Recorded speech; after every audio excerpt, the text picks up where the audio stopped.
आणि काहीही कारण नसताना या ठिकाणी रणजितदादांचं सचिनदादांचं नाव याच्यात घुसवण्याचा प्रयत्न करण्यात आला। या महाराष्ट्राला देवाभाऊ माहिती आहे। एवढीशी जरी शंका असती प्रोग्राम रद्द करून या ठिकाणी आलो नसतो। भारत माता की, भारत माता की, छत्रपती शिवाजी महाराज की, धर्मवीर छत्रपती संभाजी महाराज की, जय भवानी, जय भवानी। हिंदवी स्वराज्याचे सरसंस्थापक छत्रपती शिवरायांना मानाचा मुजरा करतो। भारतीय राज्यघटनेचे शिल्पकार भारतरत्न डॉक्टर बाबासाहेब आंबेडकर यांना मानवंदना अर्पित करतो। आणि आज या ठिकाणी फलटणमध्ये विविध विकास कामाच्या उद्घाटन आणि भूमिपूजन कार्यक्रमामध्ये मंचावर उपस्थित असलेले जिल्ह्याचे पालकमंत्री आमचे सहकारी सन्माननीय शंभूराज देसाई साहेब, आमचे दुसरे सहकारी बांधकाम मंत्री शिवेंद्र सिंह राजे भोसलेजी, आमचे सहकारी आणि ज्यांनी आत्ताच आपल्याला मार्गदर्शन केलं असे राज्याचे ग्रामविकास मंत्री सन्माननीय जयकुमार भाऊ गोरेजी, आज या प्रचंड आणि अतिविशाल अशा कार्यक्रमाचं नियोजन ज्यांनी केलं, फलटणच्या विकासाकरता सातत्याने ज्यांनी संघर्ष केला ते आमचे मित्र रणजितसिंह नाईक निंबाळकरजी आणि आपले लोकप्रिय आमदार सचिन पाटीलजी, माननीय अतुल बाबा भोसले, महेशजी शिंदे, मनोजजी घोरपडे, राहुलदादा कुल, शमशेर नाईक निंबाळकर, रामजी सातपुते, राजनजी पाटील, जिजामालाताई नाईक निंबाळकर, श्री शिवरूपराजे, श्री प्रल्हाद पाटील, श्री अमित चव्हाण, श्री राम निंबाळकर, श्री दिलीप भोसले, श्री अप्पासाहेब देशमुख, शेखर गोरे, विलास नलावडे, चेतनसिंह केदार, चंद्रकांत जाधव, आपल्या जलसंपदा विभागाचे अप्पर मुख्य सचिव श्री दीपक कपूर, श्री चंद्रकांत फलकुंडवार, श्री सुनील फुलारी, श्री संतोष पाटील, श्री तुषार दोशी, श्रीमती याशनी नागराजन, श्री राजेंद्र रहाणे, या ठिकाणी उपस्थित मंचावरील सर्व मान्यवर आणि उपस्थित सर्व माझ्या मोठ्या संख्येने उपस्थित असलेल्या सगळ्या माझ्या लाडक्या बहिणी आणि तितक्याच लाडक्या भावांनो, मला आज अतिशय आनंद आहे की फलटणच्या ऐतिहासिक भूमीमध्ये आज आपल्या सोबत या अतिविशाल अशा कार्यक्रमामध्ये मी उपस्थित आहे। खरं म्हणजे ही ऐतिहासिक भूमी आहे, ही सांस्कृतिक भूमी आहे आणि या भूमीमध्ये आज ज्या प्रकारे आमच्या रणजितदादांच्या माध्यमातून, सचिनदादांच्या माध्यमातून मोठ्या प्रमाणात विकासाची कामं ही होत आहेत ते बघून मला अतिशय मनापासून समाधान आहे। खरं म्हणजे या ठिकाणी मी येऊ नये अशा प्रकारचा प्रयत्न देखील झाला। कधी कधी काही गोष्टी दुर्दैवी असतात। परवा आमची एक लहान बहीण डॉक्टर संपदा मुंडे यांचा अतिशय दुर्दैवी अशा प्रकारचा मृत्यू झाला। त्या आमच्या भगिनीने आत्महत्या केली आणि आत्महत्या करताना त्याचं कारण देखील आपल्या हातावर लिहून ठेवलं। पोलिसांनी तात्काळ जे आरोपी आहेत त्या आरोपींना अटक देखील केली त्यातलं जवळपास सगळं सत्य हे बाहेर येत आहे आणि कुठल्याही परिस्थितीत आमच्या या लहान भगिनीला न्याय दिल्याशिवाय आम्ही स्वस्थ बसणार नाही, हा देखील निर्णय आम्ही घेतला. अलीकडच्या काळामध्ये प्रत्येक गोष्टीत राजकारण घुसवायचं अशा प्रकारचा अतिशय निंदनीय प्रयत्न या ठिकाणी होताना पाहायला मिळाला आणि काहीही कारण नसताना या ठिकाणी रणजितदादांचं, सचिनदादांचं नाव याच्यात घुसवण्याचा प्रयत्न करण्यात आला. या महाराष्ट्राला देवाभाऊ माहिती आहे. एवढीशी जरी शंका असते प्रोग्राम रद्द करून या ठिकाणी आलो नसतो. अशा बाबतीमध्ये विपक्ष पाहत नाही, व्यक्ती पाहत नाही, राजकारण पाहत नाही. जिथे माझ्या लहान भगिनीचा विषय आहे तिथे कुठलंही कॉम्प्रोमाइज मी करत नाही. पण त्याच वेळी अशा प्रकारे जसं सचिन दादांनी मगाशी सांगितलं, प्रेताच्या टाळूवरचं लोणी खाण्याचं राजकारण कोणी करत असेल आणि प्रत्येक गोष्टीत केवळ राजकीय भूमिका ही घेण्याचा प्रयत्न कोणी करत असेल तर तेही सहन करणाऱ्यांपैकी मी नाही, त्याला उत्तर देणाऱ्यांपैकी मी आहे, हे देखील या ठिकाणी समजून घेतलं पाहिजे. आणि म्हणून आज या निमित्ताने हा जो कार्यक्रम आहे याकरता महत्वाचा आहे की खऱ्या अर्थानं नीरा देवधरचा पहिला टप्पा आणि आता दुसरा टप्पा, हे दोन टप्पे का महत्वाचे आहेत आपण लक्षात घेतलं पाहिजे. हे काम यापूर्वी देखील होऊ शकलं असतं, परंतु त्या काळामध्ये या राज्याचं नेतृत्व करणारी काही मंडळी यांना नीरा देवधरचे काही कालवे जे फलटणमध्ये, माळशिरसमध्ये पाणी पोचवू शकले असते, जे सातारा आणि सोलापूरच्या दुष्काळी भागाला दुष्काळमुक्त करू शकले असते, ते केवळ कायम स्वप्न म्हणून कागदावर ठेवायचे होते. लोकांना स्वप्न दाखवायचं होतं आणि ते पाणी दुसरीकडे वापरायचं होतं, म्हणून या ठिकाणी हे पाणी पोचू शकलं नाही. पण मी खऱ्या अर्थानं रणजित दादांचं अभिनंदन करेन की रणजित दादांनी हा विडा उचलला की माझ्या फलटणचं पाणी, माझ्या मागास भागाचं, माझ्या दुष्काळी भागाचं पाणी हे मिळवल्याशिवाय मी थांबणार नाही.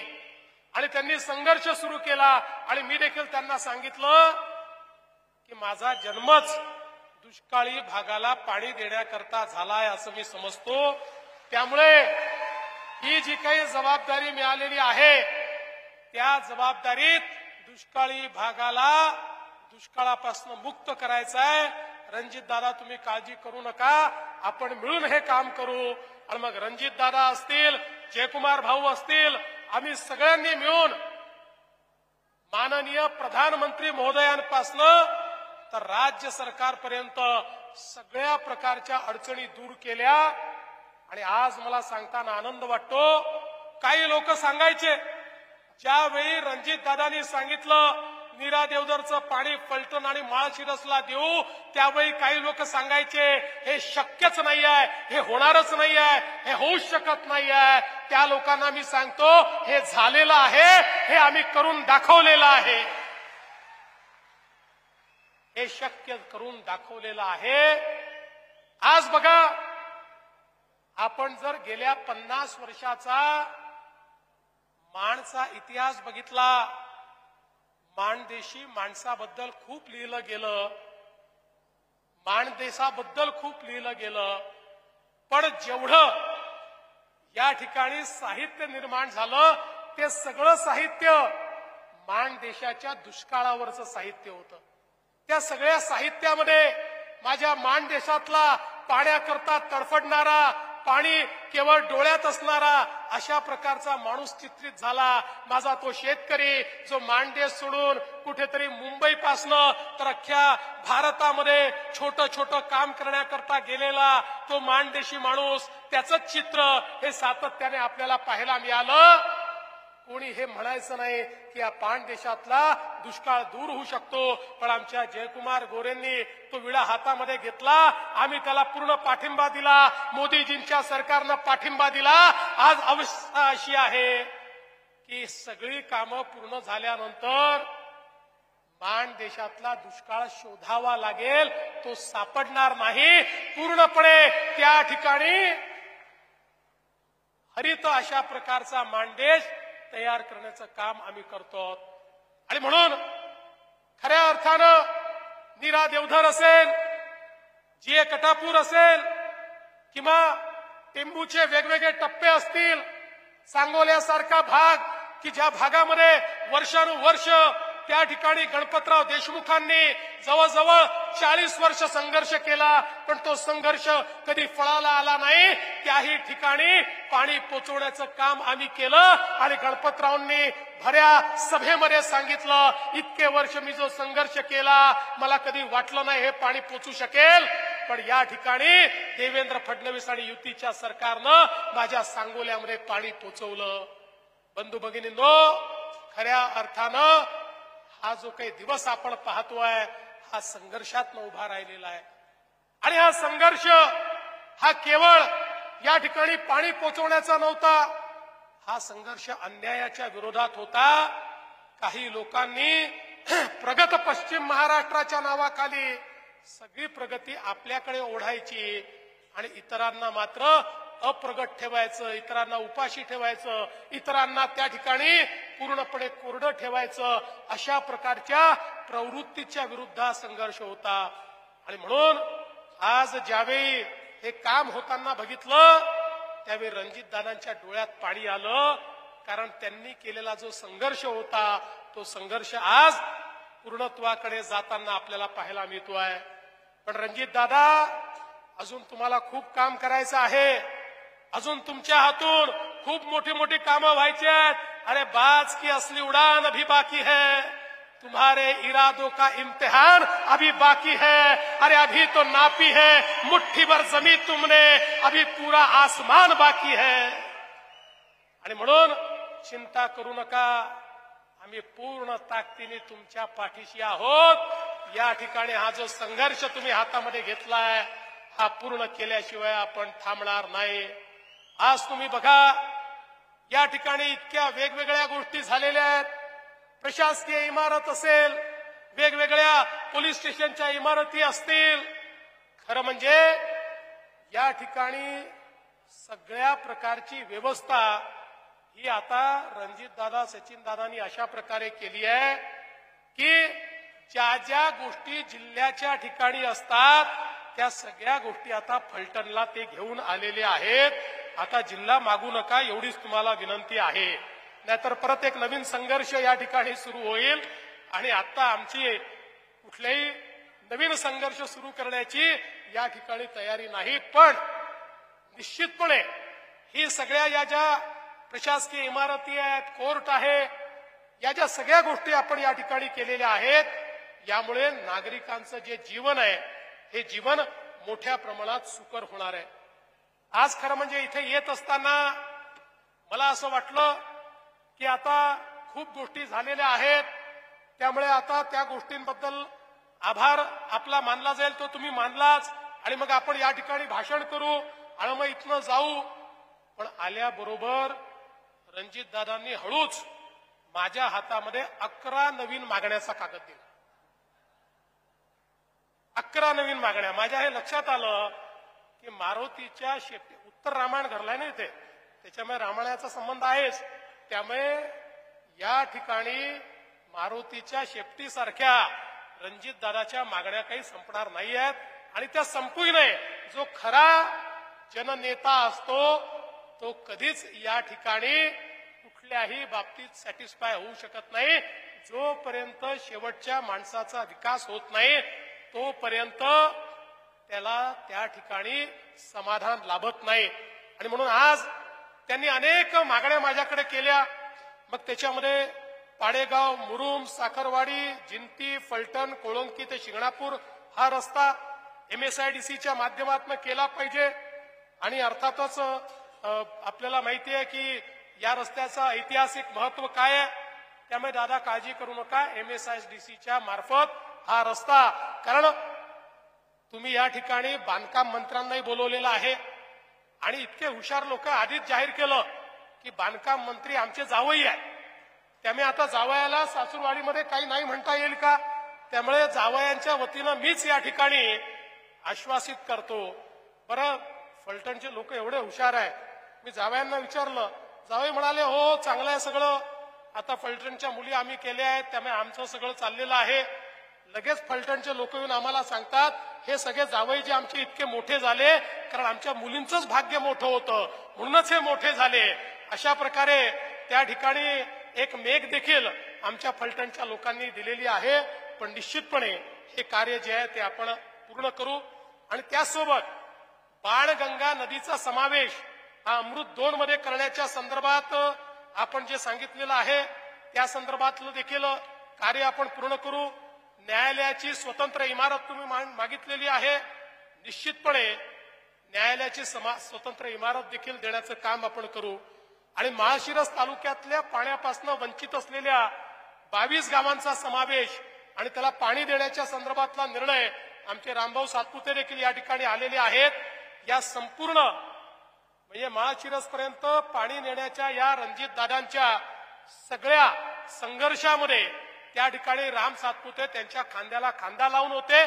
त्यामुळे रामभाऊ तुमची मागणी ही जी काही रणजित दादांच्या माध्यमातून तुम्ही रेटली आहे तीही पूर्ण होईल आणि त्याचंही टेंडर हे आपण या ठिकाणी काढू हे मी आपल्याला सांगतो. त्याचबरोबर नीरा देवधरच्या प्रकल्पातील गावडेवाडी, शेखमीरवाडी आणि वाघोशी या उपसा सिंचन योजनांना त्या ठिकाणी तृतीय सुप्रमा देऊन त्याची निविदा काढण्याचा विषय आमचे कपूर साहेब बसले आहेत. कपूर साहेब हेही तातडीनं हातामध्ये घ्या आणि हेही काम आपल्याला या ठिकाणी करायचं आहे. एवढंच नाही तर आता त्यांनी नवीन मागणी माझ्याकडे काय दिली तर म्हणाले आता आमच्या फलटणमध्ये जुनं एअरपोर्ट आहे, आता ते एअरपोर्टही चांगलं करा आणि त्याच्यावरही विमान उतरवा. आता हे खरं आहे की जर औद्योगिक दृष्ट्या आपल्याला प्रगत व्हायचं असेल तर एअरपोर्ट महत्वाचं आहे, पण याचं मी आश्वासन आज देऊ शकत नाही. मी आता या एअरपोर्टवर या ठिकाणी त्या ठिकाणी त्याचं संपूर्ण सर्वेक्षण करण्याकरता एक PMC अपॉइंट करीन आणि त्या PMCच्या रिपोर्टवर आधारित या ठिकाणी पुढचा निर्णय घेईन. जर PMCने सांगितलं रणजित दादा की इथे अशा प्रकारचं काम करणं शक्य आहे तर ते निश्चितपणे मी करून देईल हे मी आपल्याला या निमित्ताने सांगतो. यासोबत अजून काही अप्पर जिल्हाधिकारी कार्यालय, साखरवाडी तहसील कार्यालय, ठीक आहे, या सगळ्या गोष्टी माझ्याकडे यायची गरज नाही. तुम्ही आपल्या बावनकुळे साहेबांकडे गेलात तरी देखील हे काम होतं. तुम्ही मागच्याही हे 2-4 कामं सचिन दादांनी तुम्ही थेट बावनकुळे साहेबांकडनं करून घेतले आहेत. तुमचं तिकडे चांगलं सेटिंग आहे मला माहिती आहे, त्यामुळे त्या छोट्या छोट्या गोष्टींकरता मला त्रास देण्याची काही आवश्यकता नाहीये. एक सातत्याने मला त्यांची मागणी असते की नाईक बोंबवाडी येथील औद्योगिक वसाहतीमध्ये एक लार्ज मेगा प्रोजेक्ट दिला पाहिजे. मी त्याच्या पाठीमागे लागलो आहे आणि मी तुम्हाला तो प्रोजेक्ट निश्चितपणे देणार. काही लोकांशी बोलणं चाललेलं आहे आणि तो प्रोजेक्ट हा तुम्हाला या ठिकाणी निश्चितपणे देऊ. यासोबत अजून काही मागण्या आहेत. MSSIDCच्या तर आपण मागण्या केलेल्याच आहेत आणि मला असं वाटतं की एक अजून चांगली मागणी आपण केलेली आहे की यंत्रसामुग्रीनं सुसज्ज असणारं एक शासकीय रुग्णालय फलटणमध्ये असावं. निश्चितपणे त्याही संदर्भातला निर्णय राज्यातलं सरकार घेईल आणि आपलं जे रुग्णालय असेल त्याचं अपग्रेडेशन करून त्या ठिकाणी अधिकची काही इमारत करायची असेल, काही इक्विपमेंट द्यायचे असतील तर या संदर्भात निश्चितपणे जो काही निर्णय करायचा तो निर्णय आपण करू. मी आज या निमित्ताने एवढंच सांगतो, आपलं जे महायुतीचं सरकार आहे हे सरकार विकासाचा विचार करणारं सरकार आहे. आम्हाला सर्वात मोठं पॅकेज 32,000 कोटी रुपयाचं पॅकेज हे त्या ठिकाणी आम्ही शेतकऱ्यांकरता दिलं आणि आज शेतकऱ्यांच्या खात्यामध्ये पैसे जाणं देखील सुरू झालं. आणि म्हणूनच कुठल्याही परिस्थितीमध्ये आम्ही या ठिकाणी आम्ही सुरू केलेल्या योजना या कधीच बंद होऊ देणार नाही. सातत्याने काही लोक सांगतात लाडकी बहीण योजना बंद होणार. मी तुम्हाला सांगतो जोपर्यंत देवाभाऊ आहे, जोपर्यंत शिंदे साहेब आहेत, अजितदादा आहेत, लाडकी बहीण योजना कधीच आम्ही बंद होऊ देणार नाही. आमच्या लाडक्या बहिणींना ही जी आमची दिवाळीची भाऊबीज आहे ती सातत्याने मिळत राहील हा विश्वास देखील मी देतो. आमच्या शेतकऱ्यांना जी वीज सवलत आम्ही दिलेली आहे, विजेचं बिल जे माफ केलेलं आहे, 5 वर्ष आमच्या शेतकऱ्यांना विजेचं कुठलंही बिल भरावं लागणार नाही हे पुन्हा एकदा या ठिकाणी आपल्याला सांगतो. आणि अर्थातच 5 वर्षांनी आमचा कॉन्ट्रॅक्ट तुम्ही रिन्यू केला की त्यानंतर अजून 5 वर्षाकरता आम्ही तुम्हाला ती सवलत देऊ. त्यामुळे आता तरी 5 वर्षापर्यंत ही सवलत तुमच्याकरता आम्ही ठेवली. आणि एवढंच नाही तर आता आपण जे सोलरायझेशन सुरू केलेलं आहे त्यानंतर 2026च्या डिसेंबरमध्ये हे काम पूर्ण झाल्यानंतर आमच्या शेतकऱ्यांना 365 दिवस दिवसा 12 तासाची वीज आणि मोफत वीज हे आम्ही दिल्याशिवाय राहणार नाही. आणि आमच्या सगळ्या उपसा सिंचन योजना देखील आता आम्ही त्या ठिकाणी सोलरवर टाकतो आहोत. आमच्या उपसा सिंचन योजनांना देखील सोलरची वीज मिळाल्यामुळे सातत्याने बिल भरलं नाही म्हणून आमच्या ज्या उपसा सिंचन योजनांवर संकट येतं त्या संकटातनंही उपसा सिंचन योजनांना पूर्णपणे बाहेर काढण्याचं काम हे राज्य सरकारच्या वतीनं आम्ही करणार आहोत. बंधू भगिनींनो, सांगण्यासारख्या गोष्टी खूप आहेत, पण आज एवढंच सांगतो की आम्ही जे काम सुरू केलंय त्यामुळेच तुमचा आशीर्वाद आम्हाला मिळतोय. हे काम मोठं आहे, पण हे केल्याशिवाय आम्ही थांबणार नाही. जोपर्यंत आमच्या शेतकऱ्याच्या शेतीला पाणी मिळत नाही, जोपर्यंत दुष्काळ आम्ही दूर करत नाही, तोपर्यंत आमचं कार्य थांबणार नाही. आणि म्हणून तुमचा आशीर्वाद आमच्या सगळ्यांच्या पाठीशी या ठिकाणी ठेवावा एवढीच विनंती आपल्या सर्वांना करतो आणि माझं बोलणं संपवतो. धन्यवाद. जय हिंद, जय महाराष्ट्र.